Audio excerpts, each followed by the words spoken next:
Anne Morrow Lindbergh embarks on a serene journey in her book, Gift from the Sea, published in 1955. She retreats to a quiet beach on Captiva Island, Florida, seeking respite from the whirlwind of her life as a wife, mother, and public figure.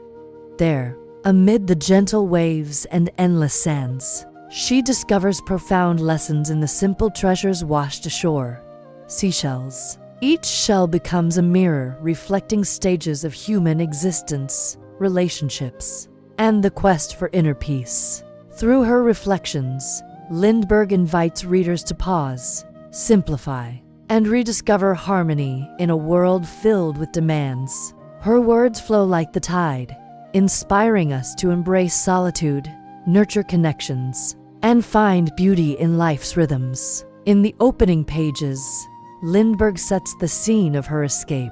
She arrives at the beach cottage alone, leaving behind the clutter of daily responsibilities, household chores, family needs, and societal expectations. The ocean air clears her mind, disrupting old habits and opening space for introspection. She explains that modern life moves at a frantic pace, pulling people in countless directions. Yet, by the sea, time slows. The natural cycles of sunrises, tides, and sunsets offer a different rhythm, one that aligns with the soul's deeper needs. Lindbergh urges readers to seek such breaks, not as luxuries, but as essentials for renewal. Imagine walking barefoot on warm sand, the vast horizon reminding you of life's infinite possibilities. This is the invitation she extends, sparking a sense of wonder and hope. As she wanders the shore, Lindbergh picks up her first shell, the channeled whelk. This humble, spiral form, once home to a sea creature, now empty and polished by waves, symbolizes simplicity. She contrasts its bare elegance with her own overloaded existence. At home, she juggles endless tasks, caring for children, supporting her husband, Charles Lindbergh, the famous aviator, and engaging in community work. These roles, while fulfilling, scatter her energy and blur her sense of self. By the beach, she strips away distractions. No phone calls, no schedules, just basic meals and quiet hours. This practice of simplification, she argues, restores balance. The whelk teaches that true contentment arises from shedding excess, focusing on essentials. Readers feel inspired to declutter their own lives, perhaps by clearing a desk, or carving out quiet evenings, unearthing the peace that lies beneath the busyness. Next, a moon shell catches her eye, round and luminous like a distant island or the night sky. It evokes solitude, a state many fear and flee through constant activity or company. Lindbergh celebrates it as vital for self-discovery. Women, in particular, often pour themselves into others, nurturing families, hosting gatherings, mediating disputes, leaving little room to recharge. Solitude is not loneliness, she clarifies. It is a fertile ground where creativity blooms and inner strength rebuilds. Like the moon shell's isolated beauty, time alone allows one to listen to personal thoughts, dreams, and intuitions. Lindbergh shares how her beach days foster this. Reading, writing, or simply gazing at the sea. Her message uplifts, reminding us that embracing solitude empowers us to give more authentically to the world, transforming isolation into a source of radiant energy. A stranger gifts her a double sunrise shell, two halves joined like mirrored sunrises, representing the blissful dawn of love.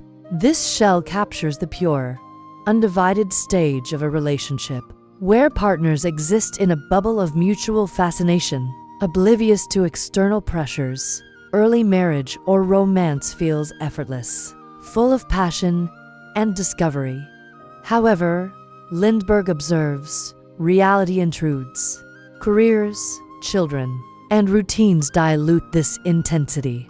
Partners shift from seeing each other as unique souls to viewing through lenses of roles: provider, caregiver, companion. This evolution is natural, yet it can dim the original spark. Her insight inspires hope.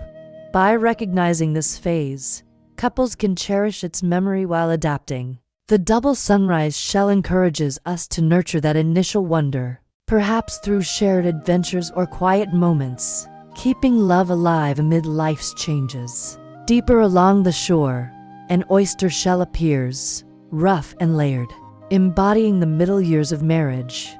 Like oysters building pearls through irritation, couples forge enduring bonds. Through shared trials, raising children, managing homes, navigating hardships.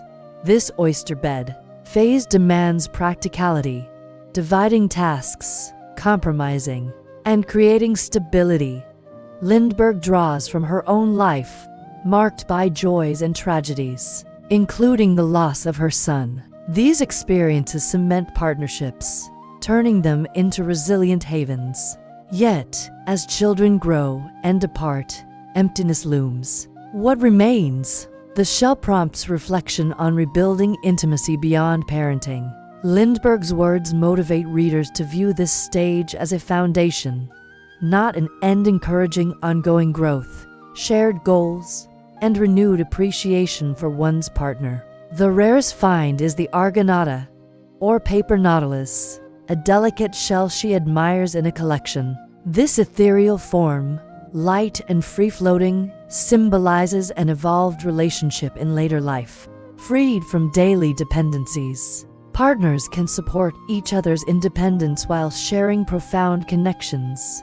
Lindbergh illustrates this with a day spent alongside her sister. They alternate between companionable talks and solitary pursuits, moving in harmonious rhythm without possession or demands. The Argonauta inspires a vision of love as liberating, each person pursuing self-realization, enriched by the other's presence.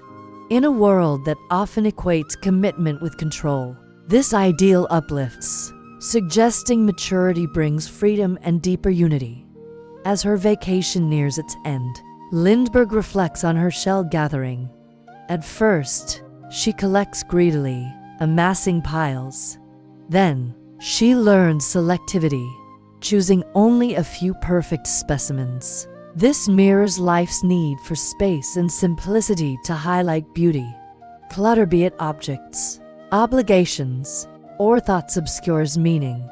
Returning to suburban life, she packs a handful of shells as talismans, reminders to maintain inner calm amid chaos. Her narrative encourages us to curate our lives thoughtfully, discarding what no longer serves, creating room for joy and purpose. In the final chapters, Lindbergh addresses broader implications. Does seeking personal peace ignore worldly woes? No, she asserts. Inner harmony equips one to engage ethically. A grounded self better confronts injustice, fosters compassion, and contributes meaningfully. She hails a new generation of women educated, questioning traditions as poised to lead this charge, balancing self-care with societal impact.